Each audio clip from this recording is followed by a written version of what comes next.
오늘 아침에 여러분들과 함께 구약성경의 욥에 대해서 같이 생각해보고 말씀을 나누어 싶습니다. 욥의 관한 기록은 하나의 문학입니다만, 그러나 우리 인생에게 참으로 주는 가르침이 많고 큽니다. 이 욥은 루스 땅에 살고 있었다고 했는데, 욥의 그 첫 장에서 그의 신앙과 인격을 성경은 잘 설명하고 있습니다. 그는 온전하고 정직하고 하나님을 경외하고 악에서 떠난 사람이었다 하는 것입니다. 정말 하나님을 잘 믿는 진실한 사람이었습니다. 그에게는 아들 7, 딸이 3이 있었고 아주 부자로서 양이 7,000마리, 낙타가 3,000마리, 소가 500결이, 암나귀가 500마리, 종도 많았으며 동방에서 가장 훌륭한 자라고 했습니다. 하나님을 잘 섬기는 사람이었고 이것을 자녀들에게 잘 가르쳐 주었으며, 자녀들이 죄를 범하여 마음으로 하나님을 욕되게 하지 않을까 세심하게 신경을 쓰는 성실한 신앙을 가졌습니다. 이러한 완벽했던 욥에게 그 욥과는 아무런 관계도 없이 어느 날 갑자기 하루아침에 엄청난 고난이 엄습합니다.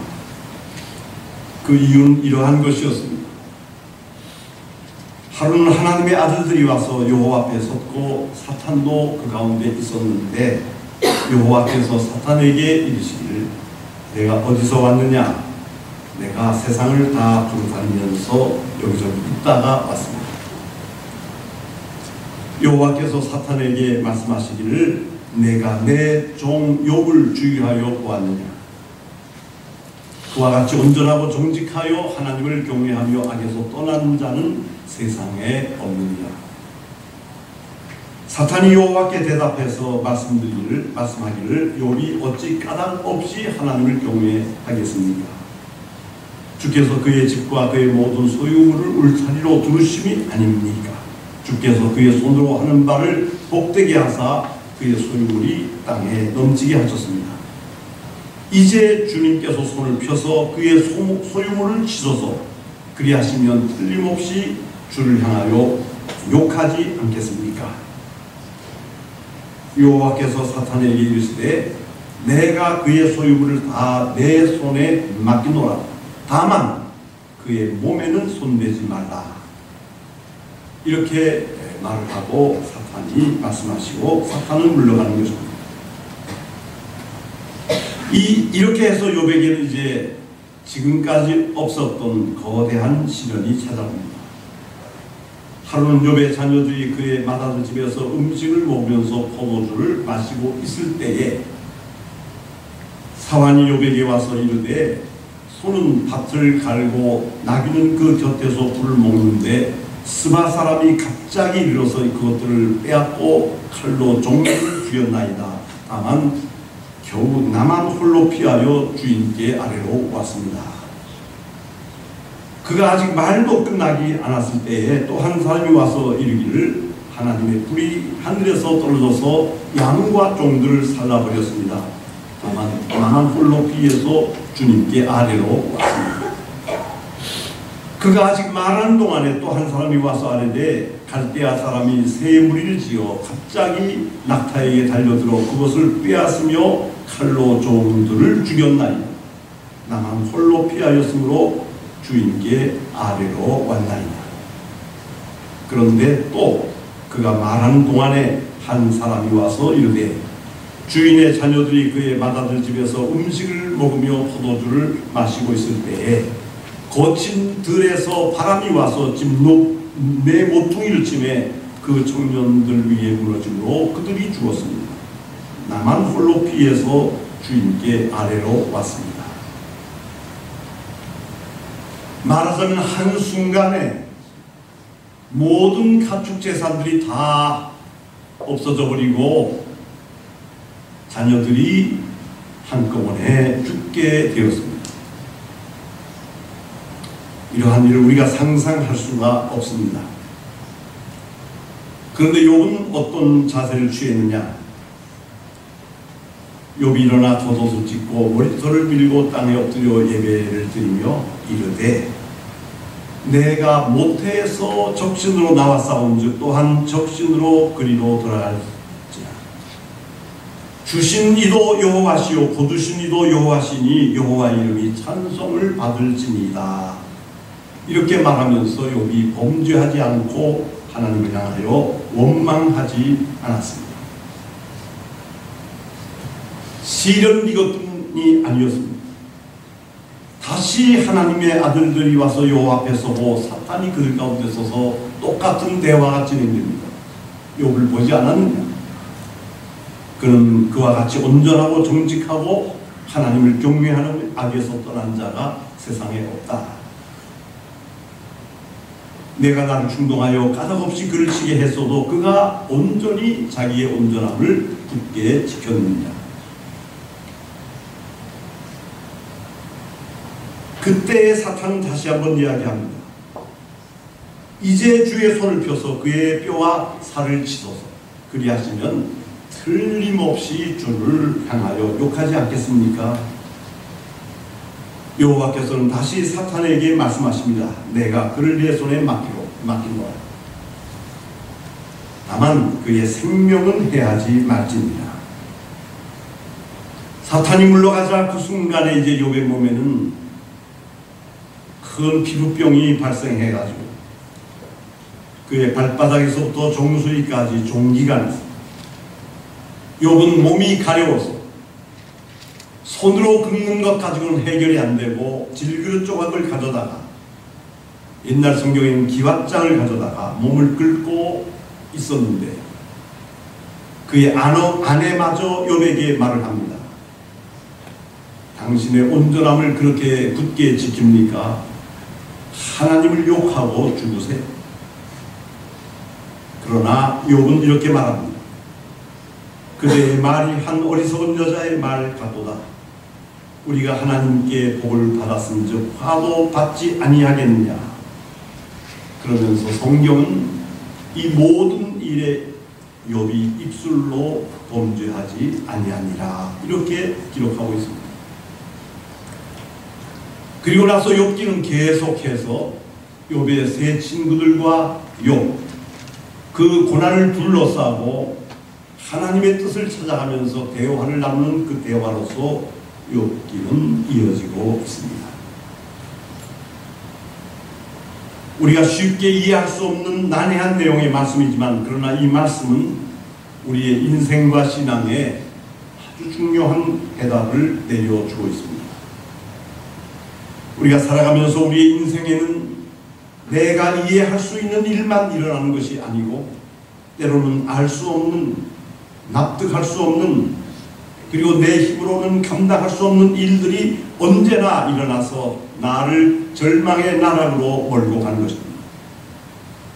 휩쓸리는 사이에 질문할 틈도 생각할 시간도 없이 소용돌이처럼 어느 틈에 나는 거기에 휘감겨져 있습니다. 그러나 우리는 이 욥기의 말씀들을 통해서 알 수 없는 신비로운 인생의 비밀의 매듭을 조금씩 풀어가면서 하나님께 질문하며 또 대답합니다. 그 가운데서 나의 존재가 하나님 앞으로 조금씩 가까이 가는 것입니다. 이 욥기는 우리에게 무엇을 가르치고 있는가? 이 말씀은 첫째로 우리에게 믿음의 본질에 대하여 우리에게 가르칩니다. 알 수 없이 닥친 고난에 대해서 이것을 겪으면서 하나님에게 질문하면서 원망하는 믿음이 아니었습니다. 내 자신의 기대와 예상, 좋은 일에 대한 예감, 이 모든 것이 다 붕괴되어 버리는 완벽한 절망의 시간이 욥이 고통을 당하는 시간이었습니다. 납득할 수 없고 이해할 수 없으며 해석을 할 수 없는 일들이었고 그것을 생각할 시간도 없이 당해야 하는 아픔이 연속되는 그런 시간이었습니다. 인간이 자연스럽게 하나님은 어디에 가셨느냐고 질문해도 이상하지 않는 그러한 상황인데 욥은 정말 아름다운 고백을 합니다. 내가 모태에서 적신으로 나와 싸운즉 또한 적신으로 그리로 돌아올지라. 주신 이도 여호와시요 거두신 이도 여호와시오니 여호와의 이름이 찬송을 받을지니이다. 성경은 이러면서 욥이 범죄하지 않고 하나님을 향해서 원망하지 않았다고 했습니다. 이것이 우리의 믿음의 본질이 되어야 합니다. 두 번째로 이 말씀은 우리의 믿음의 방향을 가르쳐주고 있습니다. 우리는 누구를 믿습니까? 창조자 하나님을 믿습니다. 우리는 누구를 믿습니까? 전능하신 하나님을 믿는 것입니다. 우리는 기도합니다. 하나님은 우리를 인도하십니다. 언제나 하나님께서는 우리가 경험해 보지 못했던 것을 경험하게 하시고 우리가 가본 데가 없었던 곳으로 우리를 인도하시며 우리가 만나본 사람이 아닌 사람들을 우리에게 만나게 하시면서 우리를 인도해 주시는 하나님이시라고 하는 것을 우리는 알아야 합니다. 그 과정 속에서 우리는 이해할 수 없는 시련의 강을 건너고 있습니다. 그리고 끊임없이 이 시련은 우리에게 다시 찾아오고 있는 것입니다. 그러나 우리의 믿음은 거기에 그냥 머물러 있는 것이 아니고 어디를 향해서 가고 있습니다. 그 어디를 향해서 가는 곳이 어디이냐? 우리가 알 수 없는 세계이지만 하나님이 인도하신 새 세계인 것입니다. 저는 마음적으로 힘들 때면 언제나 이스라엘이 광야에 40년 그 고통당했던 광야를 생각해 봅니다.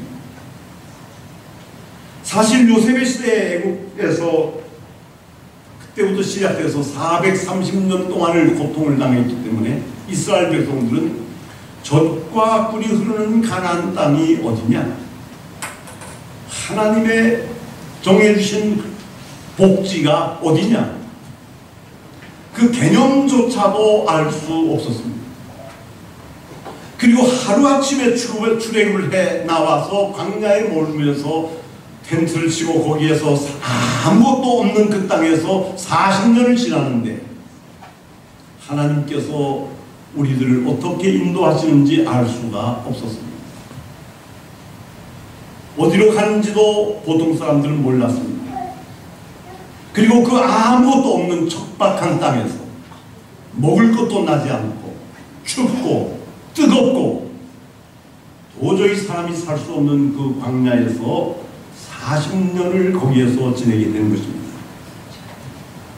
말하자면 시련의 방향, 그것은 믿음의 방향입니다. 알 수 없습니다. 그러나 하나님은 분명히 계획과 목표를 가지시고 모세를 통해서 이스라엘 백성들을 인도하고 계셨습니다. 우리의 기도라고 하는 것은 이것을 조금씩 알아나가는 것입니다. 우리의 믿음이라고 하는 것은 이것을 조금씩 이해해 앞으로 나가는 것입니다. 믿음은 우리의 삶의 방향을 정합니다. 제시하고 인도하는 것입니다. 그렇기 때문에 이 욥기 23장 10절에는 나의 가는 길을 그가 아시나니 그가 나를 단련하신 후에는 내가 정금같이 나오리라, 이런 말씀을 고백하고 있습니다. 나는 모르지만 그러나 하나님께서는 나의 걸어가는 길을 아시고 계신다고 하는 것입니다. 그리고 이 시련 후에 나를 정금같이 나오게 하신다 하는 것입니다. 이 정금이 되어서 내가 어떻게 되는 것입니까? 여러 가지가 있지만 제가 오늘 아침에는 한 가지만 여러분들에게 말씀을 드리고 싶습니다. 우리가 인생에서 시련을 많이 겪고 그 시련을 이긴 다음에는 우리는 어떤 사람으로 변하는가? 정금 같은 사람이 됩니다. 이 정금 같은 사람은 어떤 사람입니까? 여러분들에게 한 가지만 확실하게 말씀드리는데, 다른 사람의 고통을 아는 사람입니다. 우리가 인생의 길을 살면서 다른 사람의 고통을 아는 사람과 다른 사람의 고통을 모르는 사람은 그 사람 자체의 삶의 질이 완벽하게 달라진다고 하는 것을 우리가 알아야 합니다. 예를 들어서 우리 부부를 생각해 봅시다. 남편은 어렸을 때 많이 고생을 하면서 어렵고 힘들게 자라왔습니다. 부인은 귀한 집에서 공주처럼 자라왔습니다. 만나서 결혼을 합니다. 상대방의 고통을 모릅니다. 고생한 것을 모르고 내 남편의 여러 가지 어려웠던 그것들을 모른다 칩시다. 모르면은 그 집에는 행복이 없습니다. 그러나 그 반대로 내가 너의 고통을 안다. 내가 너의 슬픔을 안다. 내가 너의 괴로움을 안다. 나도 경험했다. 이렇게 됐을 때에 그 부부의 삶의 내용은 완전히 틀려지는 것입니다. 우리가 이 세상을 살아가면서 나의 고통을 내가 겪는 것도 중요하지만, 그러나 사람들의 고통을 이해하는 것도 우리의 인생은 중요한 것이고, 그것도 내 인생을 풍부하게 만드는 것입니다. 그것이 정금같이 단련된 사람입니다. 다른 사람의 고통을 아는 사람, 다른 사람의 고통을 이해할 줄 아는 사람, 내가 다른 사람의 고통을 짐작하면서 이해할 줄 알았을 때에 내 삶의 내용은 차원이 틀리게 달라진다고 하는 것을 여러분들이 굳게 믿으셔야 합니다. 그러므로 시는 나를 성장시키고 나를 정금같이 나오게 만드는 것입니다. 그리고 이 말씀에서는 욥의 회개를 우리들에게 알려주고 있습니다. 지난 수요일에도 말씀드렸습니다만, 우리 그리스도인들은 예배를 드릴 때마다 회개의 기도를 드리고 있습니다. 시간마다 매일 아침 새벽 기도를 드린다면 그 새벽 기도를 드리는 그 시간에 우리는 회개의 기도를 드리고 있습니다. 아니, 크리스찬들이 그렇게 열심히 성실하게 하나님을 잘 믿는데 나가서 무슨 죄를 지었기 때문에 그렇게 매 시간마다 회개를 하는 것입니까? 그것도 절실하게 진지하게 하나님 앞에 회개하십니까? 믿지 않는 사람들은 이러한 질문을 참으로 많이 하는 것입니다. 여러분, 욥의 회개를 생각해 보셨습니까? 1장 말씀에 그는 정직한 사람이었고 하나님을 경외하는 사람이었고 완벽한 사람이었는데, 자녀들에게도 하나님을 제대로 가르쳐주는 사람이었는데, 그리고 그렇게 실천하는 사람이었는데, 뿐만 아니라 죄가 있어서 욥이 시험을 받은 것이고 시련을 당한 것이 아니고 하나님이 마귀가 어떻게 이야기하다가 그렇게 해서 욥이 그 시험의 희생에 들어가게 되었는데, 여러분, 욥에게 회개할 것이 무엇이 있었습니까? 그러나 욥은 오늘 읽은 위의 본문 말씀 속에서 확실하게 이러한 고백을 했습니다. 내가 주께 대하여 귀로 듣기만 하였사오나 이제는 눈으로 주를 배웠나이다. 그러므로 내가 스스로 거두어드리고 티끌과 재 가운데서 회개하나이다.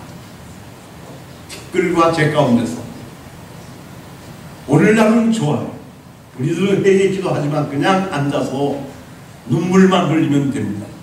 옛날에 이스라엘 사람들은 티끌 먼지를 다 뒤집어 쓰고, 그리고 재를 뒤집어 쓰고, 그거 폐에 호흡에 좋지 않죠. 그러나 그런 어려움을 겪으면서도 그런 방법으로 하나님 앞에 회개의 기도를 드렸습니다. 아니 무슨 잘못을 했길래 이렇게 티끌과 재를 뒤집어 쓰고 회개하는가? 그러나 욥은 고백하고 있습니다. 내가 지금까지 하나님에 대해서 듣기만 했습니다. 들었던 하나님이었습니다. 욥은 필경이 들었던 하나님을 회개하였을 것입니다. 들은 하나님, 하나님에 대한 지식입니다. 지금 말로 말하면 하나의 정보입니다. 하나의 지식입니다. 오늘날 지식의 세계, 정보의 세계라고 하는데 인터넷의 바다에 들어가면 수많은 지식과 정보가 그야말로 바다처럼 엄청나게 쏟아져 나오고 있습니다. 그러나 여러분 인생의 길 걸어가는데 이 지식과 정보 우리에게 필요한 것은 확실하지만 그러나 한 가지 분명히 우리가 알아두어야 될 것이 있습니다. 이 지식에는 생명이 없습니다.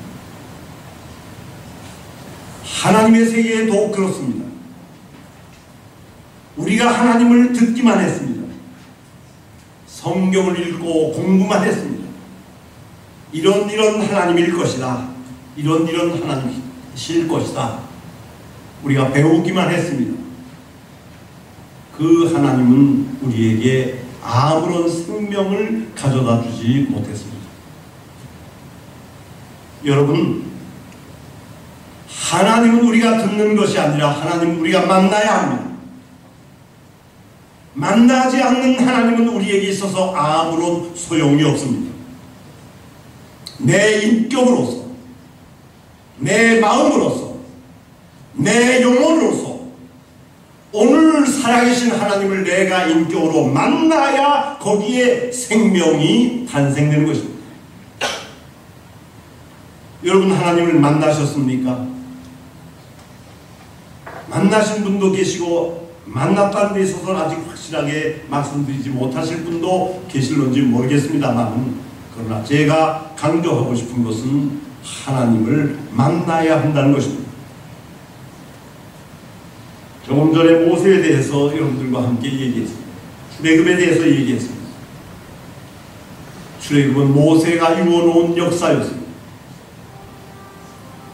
모세는 히브리의 어린아이로 태어나서 히브리 사람이 태어나면 다 죽여라고 하는 그러한 명령을 받는 시대에 태어나서 그의 어머니와 형제들이 이 모세를 갈대 상자에 집어넣어서 옆에는 꿀을 발라 물이 새지 않도록 해가지고 나일강에다가 띄워버렸습니다. 어린 애기 모세가 들어가 있는 그 상자가 강 위에서 둥둥둥둥 떠내려가다가 이것이 하나님의 섭리인가 요셉의 바로의 공주가 목욕하고 있는 그곳까지 가서 그 바로의 공주가 걷어내게 되었습니다.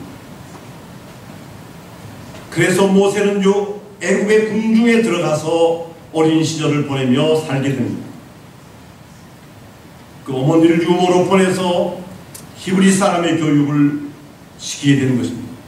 너는 애굽의 궁중에서 에집트의 왕자로 성장하고 있지만 그러나 너는 히브리 사람이다. 이 히브리 사람들은 전에 요셉 때 여기에 왔지만은 400년 이상이 지나면서 지금은 엄청난 학대를 받으면서 고난 속에서 너희 민족 착취를 당하면서 강제노동을 하면서 살고 있다. 그렇기 때문에 너는 커서 반드시 너의 민족, 히브리 민족을 이 애굽 사람들에게서 해방시켜내야 한다. 그런 말을 들으면서 모세는 궁중에서 자랐습니다. 학식도 충분했고 인격도 충분했습니다. 지식도 최고의 지식을 배울 수 있었습니다. 그리고 애국심도 충만했습니다. 나이 40이 되는 모세, 정말 젊고 혈기에 차며 모든 것을 다 할 수 있을 것 같은 모세가 나와서 어찌 잘못하다가 결국은 동족이 싸운 것을 보다가 그들을 죽이게 되고 그래서 그 자리에 있지 못하게 되고 궁중에 있게 되지도 못하게 돼서 미디안 광야로 피신을 나가는 신세가 되어버립니다. 거기서부터 40년 동안 인생의 황금기와 같은 40세에서부터 80세까지 엉뚱하게도 모세는 미디안 광야에서 양치는 양치로서 그 황금과 같이 아름다운 세월을 허비하게 된 것입니다. 그러나 그가 80이 되던 해에 호렙산 기슭에서 아버지 하나님께서는 타도 타지 않는 다시 떠줄 나무의 불꽃을 모세에게 보여주면서 내 발에 신을 벗으라 말씀하시면서 모세는 그때에 살아계신 여호와 하나님을 만나게 되는 것입니다. 아무리 지식과 인격과 교양과 정보와 그러한 것들이 많이 갖추어져 있었다 할지라도 하나님을 만나지 못했던 모세에게는 아무런 의미가 없었습니다. 그러나 80이 된 노인이었지만 그 호렙산 기슭에서 하나님을 만났을 때에 하나님으로부터 많은 힘과 권능을 부여받을 수 있었고 모세는 민족을 애굽의 바로의 치하에서 해방시켜 광야로 인도해 올 수가 있었습니다. 여러분, 우리의 인생의 불행과 고통이 찾아오는 것은 내가 무능하고 내가 무식하고 나에게 운이 찾아오지 않고 왜 다른 사람들은 운이 좋아서 잘 출세하고 성공하는데 내가 하는 일은 이렇게 되는가? 내 어디가 부족하단 말인가? 여러 가지 절망 속에 빠져 있을 때가 많습니다. 저 자신도 그랬습니다. 여기에 대한 인생의 해답은 단 한 가지입니다. 전능하시며 살아계신 하나님, 이 하나님을 만나는 것입니다.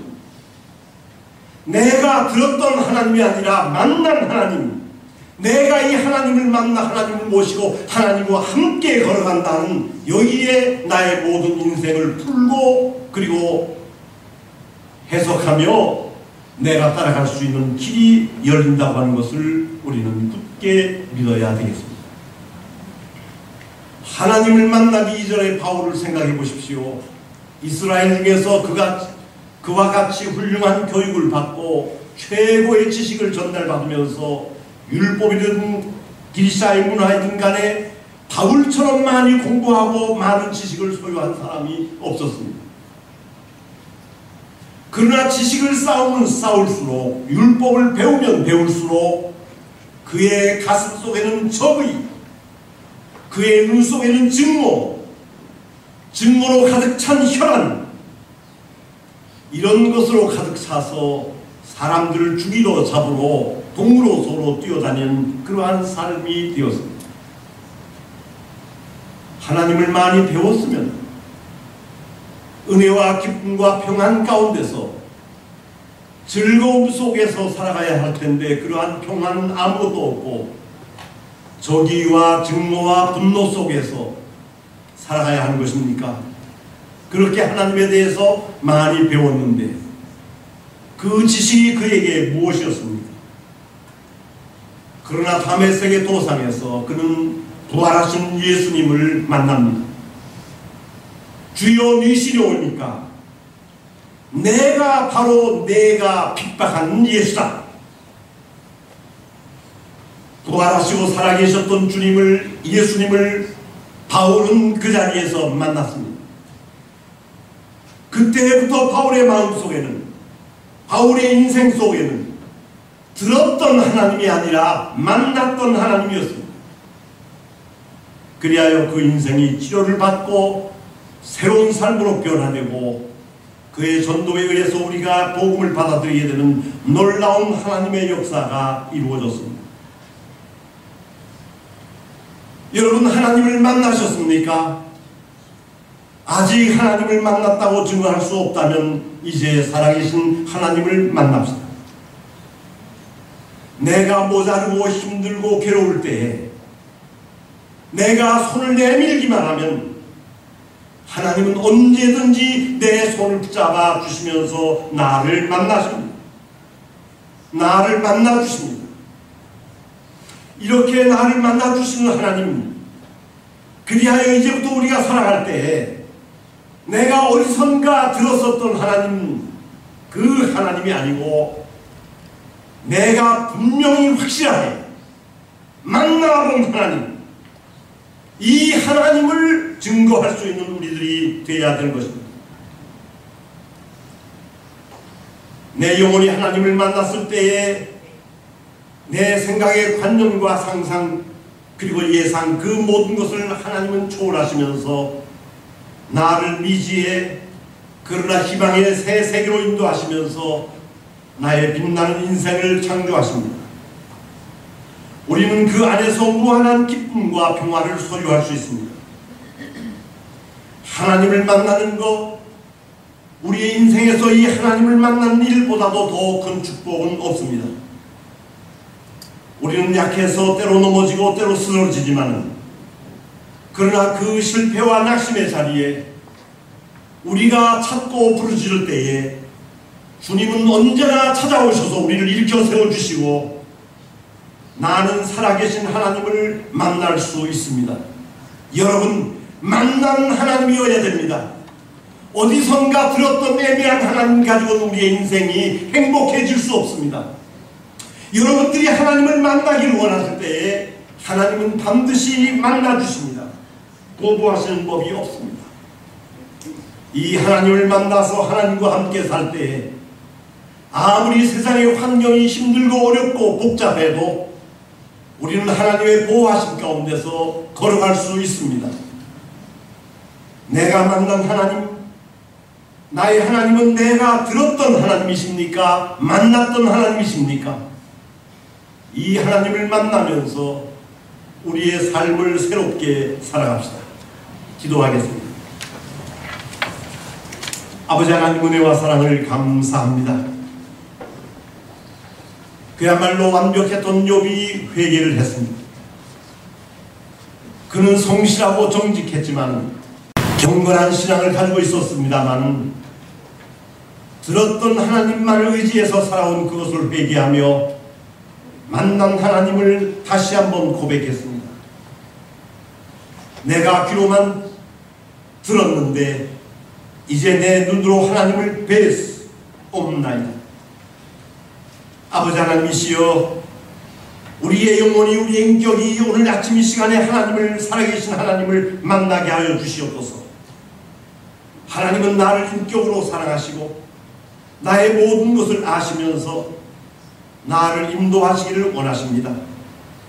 아버지 하나님, 이 하나님을 우리가 굳게 만나고 이 하나님을 떠나지 말고 평생에 이 하나님과 함께 기도를 드리면서 우리에게 주어진 삶을 복되고 의미 있게 살아갈 수 있도록 우리 후쿠오카 교회 모든 성도 여러분들을 하나님의 은혜 가운데서 인도하여 주시옵소서. 감사드리면서 우리 주 예수 그리스도의 이름으로 기도드리옵나이다.